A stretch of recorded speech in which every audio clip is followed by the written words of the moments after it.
حتى نخسروا بشرف وروسنا الفوق، ما نبعتوش وما نبيعوش القضيه العربيه.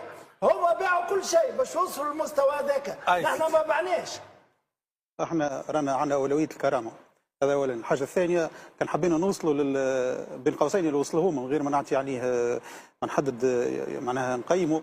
رانا عملنا سياسه الانبطاح والاستسلام لغيرنا، لكن فما نقطه برشا اللي احنا زاد قاعدين نروجوا لها احنا بنفسنا، نحكيو على ثوره وعلى استراتيجيه معناها ايجابيه في المغرب من ناحيه كره القدم. راهو هذا نقول لك وهم، لانه ما فماش حتى استراتيجيه غير البنيه التحتيه. صحيح فما تحسن في البنيه التحتيه المغربيه، لكن من ناحيه كره القدم وكان هم عندهم استراتيجيه وصلوا للنتيجه، راهم ما يجيبوش في اللاعبين من اوروبا ومن المزدوجين الجنسيه كما نسميهم، ولا يشريهم فيهم حتى بالفلوس. حتى على المستوى الايديسات والايفان نلقاهم الكل.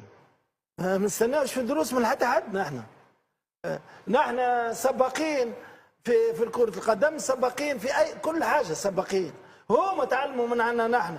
قد ما لعبت كرة مع المغرب ما نثبتش نهار خسرت مع المغرب انا برا والداخل. وفي نهار 2004 يا اخوي حتى في الصغار بعضنا ونعرفوا يرحم والديك ونحبوا بعضنا وننقدوا بعضنا ونختلفوا مع بعضنا. السيد هذا ان اكد لك صاحبي المغاربه ما همش موافقين على اللي قالوا بتاتا.